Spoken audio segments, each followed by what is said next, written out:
Sarvepalli MLA Somireddy Chandramohan Reddy నోరు అదుపులో పెట్టుకుని మాట్లాడాలని మాజీ మంత్రి కాకాని గోవర్ధన్ రెడ్డి హెచ్చరించారు. ఆయన వైసీపీ కార్యాలయంలో మీడియాతో మాట్లాడారు. ఈ సందర్భంగా ఆయన మాట్లాడుతూ సోమిరెడ్డికి ఎక్కింది దిగనట్లేదని, అందుకే అలా మాట్లాడుతున్నారని ఎద్దేవా చేశారు. మాట్లాడేటప్పుడు అదుపులో ఉండాలని కాకాని హెచ్చరించారు.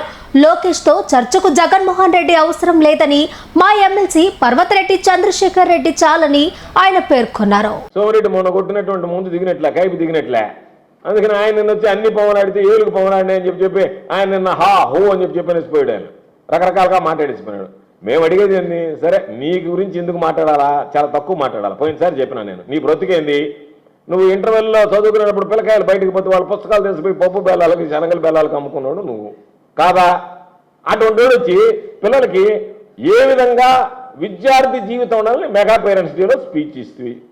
నీ బడ్డబడ నీ బ్రతుక్కి నువ్వు పోయి పిల్లకాయలకి వాళ్ళు ఏం చెప్పాలి, నువ్వు విధవరాలకు తీస్తే నాలాగ బతకం, నువ్వు వాళ్ళకి ఏం చెప్పాలంటే ఆ మెళుకులు అయితే చెప్పగలవు. నువ్వు ఇంటర్వెల్లో వెళ్ళిన తర్వాత ఎట్లా కాచుకొని ఉండాలా, ఆ పుస్తకాలు ఏ విధంగా కొట్టేయాలా, ఏ అంగట్లో వేస్తే వాళ్ళు నీకు బెల్లం శనగలు పెడతారని చెప్పి దాచి చెప్పడం, ఆ మెళుకులు చెప్పడంలో నువ్వు నేర్పరవి. అంతేగాని నువ్వు చదువుని గురించి చదువు సింజలేనటువంటి వాడు నువ్వు పోయి మాట్లాడుతుంటివి. దాని మీద ఆయన మాట్లాడే అన్ని పోవాలని చెప్పి నీ పని ఏంది ఉంది కదా. ఇప్పుడు ఆ బల్కర్లు ఉన్నాయి, ఆ బల్కర్ల దగ్గర టన్నుకి 50 రూపాయలు అడిగావు.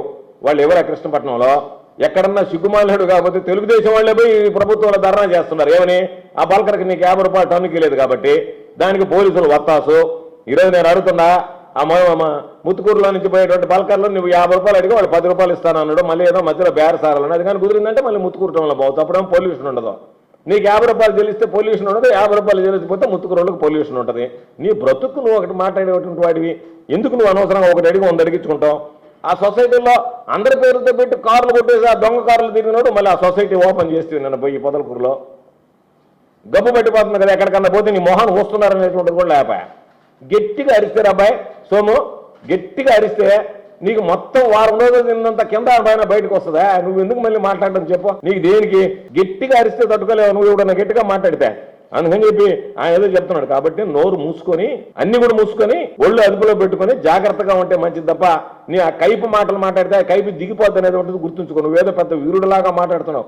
మొన్న ఎప్పుడో నేనేదో రామాయపట్నంకి మోటార్ బైక్ మీద పోయినా, ఆయన ఎక్కినటువంటి బుల్లెట్ నేను ఎక్కాలా మేడం. అమ్మవారిపాలెంలో ఒక బుల్లెట్ పెట్టారు, ఆ ఫోటో కూడా ఇచ్చాడు. దాన్ని పట్టుకోవడానికి ఆ బుల్లెట్ని ఈ పక్క నలుగురు ఆ పక్క నలుగురు పట్టుకోవడానికి, ముందుకు పోవడానికి కాదు. ఆ కూర్చుంటే ఈడు ఎగిరిపోతాడని 10 మంది పట్టుకున్నారు. నేను నీ బొత్తు కట్టాడిది నువ్వు చూడు, ఆ ఫోటో చూడు. కదిలించకుండానే ఓ బుల్లెట్ మీద కూర్చుంటే ఆ బుల్లెట్ని ఈ పక్కకు నలుగురు ఆ పక్కకు నలుగురు పట్టుకున్నారు. నేను ఒక 10 మంది పట్టుకున్నారు. ఇది ఆ బుల్లెట్ దెబ్బకి ఎగరతావు నువ్వు అని చెప్పి ఆ సౌండ్కి బాబు పానిచ్చి ఎగిరేవాడు కాదు. అటువంటి పరిస్థితుల్లో ఉండేవాడు నువ్వు. ఏదో మామూలుగా రకరకాలుగా నీ బ్రతికేంది. ఆ పొదలకూరులో రియల్ ఎస్టేట్ వాళ్ళ దగ్గర డబ్బులు తీసుకుంటువి. వాడికి 50 లక్షల రూపాయలు పెండింగ్ ఉంటే వాడి మీద కేసు పెట్టి రౌడీ షీట్ తీరిస్తుంది. ఎవడన్నా నీ ముఖాన్ని వస్తాడు నోట్లో అనేటువంటి సిగ్గైనా ఉండబడలే. వాళ్ళ దగ్గర రియల్ ఎస్టేట్ వాళ్ళ దగ్గర డబ్బులు తీసుకొని 2.5 కోటి వాడేదో పాపం లాస్ట్ ఇన్స్టాల్మెంట్ పెండింగ్ పెడితే ఆ లాస్ట్ ఇన్స్టాల్మెంట్ కూడా అట్ట కూడా నేను ప్లాట్ ఇస్తాను అన్నాడంట. నాకు ప్లాట్ వద్దు, గోవర్ధన్ రెడ్డికి తెలిస్తే మరి దాని మీద గందరగోళం చేస్తాడు. నాకు ఎవరు తెలియకుండా 3వ గంటకి క్యాష్ కొట్టండి అని చెప్పి ఆ క్యాష్ లేదని ఇప్పుడు వాళ్ళ మీద రౌడీ షీట్ తెరిపించి కేసు పెట్టు. ఇంతకన్నా బుద్ధి మాలినటువంటి వాడు ఎవడన్నా ఉన్నాడా? నువ్వు కరపత్రాలు తీసుకోకపోతే ఏం చెప్తున్నారు, 10 మంది వస్తున్నారా? ఇంట్లో వాళ్ళు పాపం వాడు ఏదైనా పేదవాడితో తలుపు వేసుకుని బయటికి వెళ్ళా, ఇంట్లో వాళ్ళు మామూలుగా ముష్టిళ్ళకి చెప్తారు, చూడు చేయి కాలేదు మళ్ళీ రాపమని చెప్తుంటారు. నీకు నువ్వు పాంప్లెట్ ఎత్తుకోకపోతే మళ్ళీ రమయ్య బిజీగా ఉండమంటుంటివి. అది నీ బ్రతుకు. నువ్వేదో మళ్ళీ మామూలుగా లోకేష్ బాబుని నువ్వు పోయి లోకేష్ సంకనాకు మాకేం అభ్యంతరా, ఆయన నాకిచ్చుకుంటాడు ఆ చీకేసిన తాటిముట్టు మొహం వేసుకొని ఉంటావు కాబట్టి నువ్వే. కాబట్టి మేము అడిగేది ఇది, మేము ఆ రోజు వైఎస్ఆర్సీపీ హయాంలో గడప గడపకి ప్రభుత్వం చేశాం, ఇంటికి వెళ్ళాం. ఇదిగా నీ కుటుంబానికి ఇంత లబ్ధి జరిగిందా లేదా అని చెప్పి కాగితం చేతిలో పెట్టాం. అయ్యా జరిగింది అన్నారు. ఇంకేదైనా మాకేదైనా కొన్ని ఇబ్బందులు ఉన్నాయంటే వాటిని పరిష్కరించే దిశగా ఆలోచన చేశాం. మీలాగా కాగితం ఎత్తుకొని పోయి ఆ కాగితం ఇస్తే సిగ్గైనా ఉండాలా. ఆ కాగితం మీరిచ్చి పక్కింటికి పోయే లోపల ఆమె చించి ఆ ఇంటి ముందు బారేస్తుంది ఆ కాగితం. ఏది మీరిచ్చినటువంటి కరపత్రం.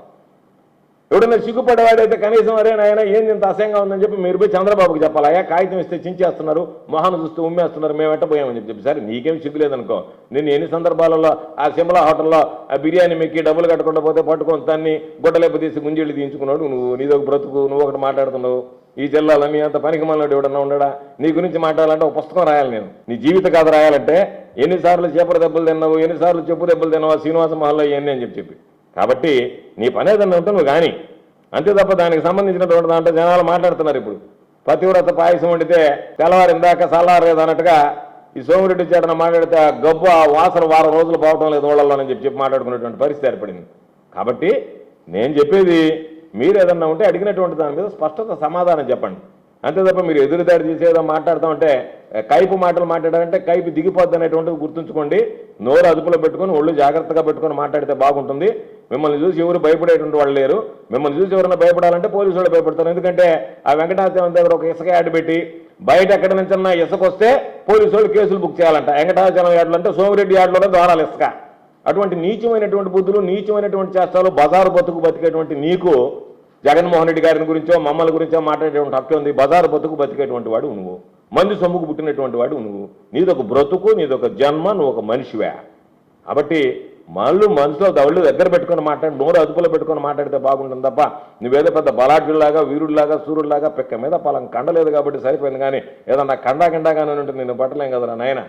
అది లేదు కాబట్టి సరిపోయింది. నువ్వు ఎగిరిపోయేవాడు కాబట్టి సరిపోతుంది. కానీ ఏదన్నా కొంచెం బలమైనటువంటి వాడు కానీ నిన్ను ఆపలేకపోయింది వాళ్ళు ఈ నెల్లూరు జిల్లా ఈ రాష్ట్రంలోనా ఆయన పట్టుకున్నట్టుగా మామూలుగా దారాసింగ్ కొట్టినట్టుగా నువ్వు ఆమెన జబ్బలు ధరిచి జబ్బలు ధరస్తా వచ్చేవాడు జనం మీదకే. అది లేదు కాబట్టి సరిపోయింది. అందుకని మూసుకొని కూర్చుంటే మంచిది.